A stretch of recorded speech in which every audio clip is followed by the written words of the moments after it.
kali ini ada satu teman sebelum Bogo di sini yang mau bercerita tentang pengalamannya. Sengaja kita bincang-bincang sama teman sebelum Bogo. Aku di sini, halo. Hai. Oke, kamu apa kabar? Baik, alhamdulillah. Baik. Kakak, aku ya seperti inilah kelihatannya baik-baik aja. Harus ya? Iya, harus selalu. Udah kesibukannya apa sekarang? Aku freelance saja. Freelance aja. Ini menarik. Maksudnya apa hal yang membuat kamu beranikan diri untuk datang ke sini dan mau berbincang-bincang? Lebih ke pelajarannya aja buat semuanya, yang terutama yang masih muda kali ya. Semuanya jangan sampai yang aku alamin tuh jadi berpengalaman di kalian gitu. Nah, kamu mau cerita apa? Ini kita mulai dari awal ya, Kak. Dari yang pas aku masih pacaran sama cowok. Abis itu aku kuliah. Tiba-tiba kan aku punya temen dari SMA gitu. Ayo ke Jakarta aja, ayo kita party aja daripada lu cepet-cepet kuliah gitu. Aku tuh awalnya masih nggak ngegubris tuh, karena kan aku masih fokus kuliah, masih baru-baru kan. Padahal ini cowok nih baik banget sama aku kan. Akhirnya aku mutusin untuk ya udahlah aku ke Jakarta aja. Nah, salah satu kenapa aku ke Jakarta juga karena orang tuaku tuh waktu itu kayak lagi ngerebutin aku gitu loh. Ya karena kan aku broken home. Aku butuh balik ke temen dekat aku gitu. Yang ternyata temen SMA aku itu adalah gay. Dan circle-nya tuh semakin luas untuk jadi orang-orang di sananya tuh yang dia kayak akhirnya telepon aku kayak, udah sini datang. Gue nemuin temen nih yang persis banget sifatnya kayak lo. Pokoknya lu tenang aja, lu sama gue gitu. Akhirnya aku datanglah ke Jakarta.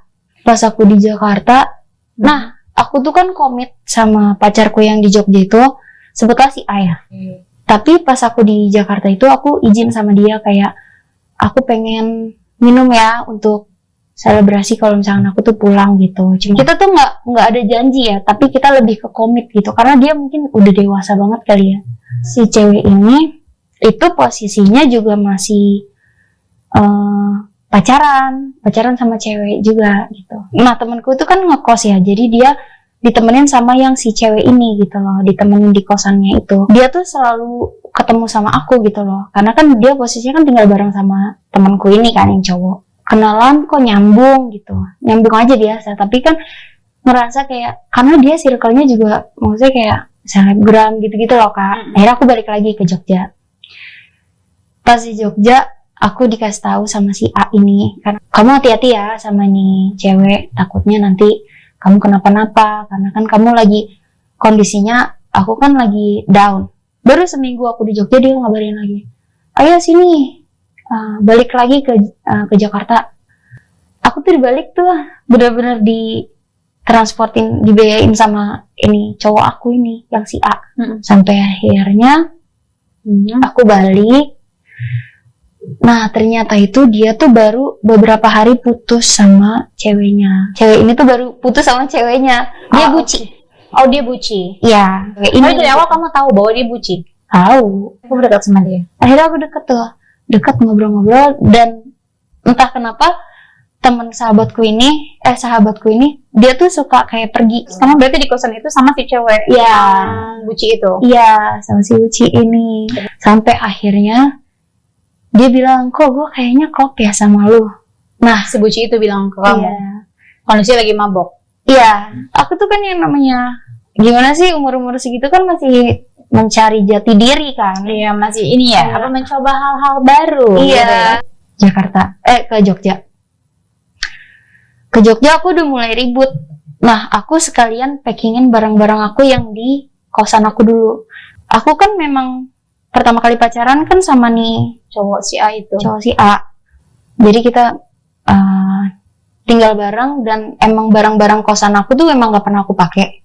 Aku jual-jualin untuk modal aku di Jakarta. Akhirnya aku pindah ke Jakarta tanpa sepengetahuan cowokku juga yang si A itu. Kok cowokmu bisa sampai nggak tahu sih kamu pindah? Enggak, maksudnya dia taunya aku cuma balik ke Jakarta aja gitu loh. Oh, I see, oke. Kayaknya emang bener-bener gak betah gitu di Jogja. Karena kan pertama aku jauh dari orang tua. Dan yang kedua, orang tuaku tuh ini gak jelas gitu loh. Kan aku bingung dong. Aku butuh deket sama temen deket aku ini. Nah itu yang harus dijadiin pelajaran. Kalau misalkan deket sama orang, mendingan sama keluarga aja deh. Ya, Dan untuk mereka tuh kayak itu biasa aja, hal yang biasa aja untuk mereka. Karena kan memang jati diri mereka tuh ya memang begitu gitu kan. Sampai akhirnya aku balik nih ke Jakarta, tapi tinggal di satu kosannya itu, kosan dia. Oke. Jadi kita bertiga dong. Akhirnya kalian pacaran? Akhirnya kita minum. Ada one moment dia nembak aku. Dia tuh bilang gini, mau nggak kiss sama aku gitu. Pertamanya, enggak lah, gila aja lo, gini. Pokoknya dia tuh ngomong panjang lebar dengan kata bualan manisnya dia. Iya itu. Dia bilang, oke. Terus akhirnya gue kayak, sempat nggak jawab dulu, tapi tiba-tiba ditelepon sama acara yang di Jogja. Dia bilang, dan kamu memang sepertinya lebih betah di Jakarta, go ahead, silahkan kamu di Jakarta aja, tapi hubungan kita sampai di sini aja. Di momennya pas banget nggak tuh? Pas banget, pas dia lagi nembak dan cowok aku mutusin. Ini lo dari pacaran normal dengan laki-laki, adian lo memutuskan untuk berpacaran dengan si perempuan ini. Gimana rasanya? Awalnya agak aneh sih ya, kayak banyak kok gini ya. Terus pacarannya gimana kalau sama Bushi gitu? Sama nggak? Pertama kali kita pacaran itu kita bener-bener nggak ngapa-ngapain karena memang aku bener-bener nggak, mungkin memang dari diri aku memang aku nggak belok ya. Tapi lo ada rasa sama itu Buci? Oh sayang, dulu sayang. Tapi emang aslinya baik atau gimana? Baik cuma pecundang aja. Gimana rasanya? First time you're having sama wanita yang at least yang sejenis sama lo, kan sebelumnya kan lo normal ya sama laki-laki. Dia tuh masukin tangannya dia dari tengah ke aku, dan dia di atasnya sini, jadi kayak kita ketemu gitu. Mungkin dia ngerasa kayak dia nggak mau kelihatan gitu loh. Dia pokoknya pengen kelihatannya dia tuh cowok, ngerti nggak? Dan lo bisa menikmati momen itu? Nggak. Tetap lebih enak sama laki-laki dong. Iyalah, gila. Akhirnya aku tetap berlanjut sama dia, cuma setelah beberapa bulan aku tuh ngerasa kayaknya gue butuh deh cowok, kayak gue butuh batang juga deh kayaknya. Akhirnya lo cari cowok? Iya, aku cari kakak tingkat aku ngerasa kayak aku mulai bosan juga sama nih cewek, dan itu normal kan, maksudnya karena aku udah tahu rasanya, jadi aku butuh itu juga gitu. Dan lo memang honestly nggak yang belok gitu. Benar-benar.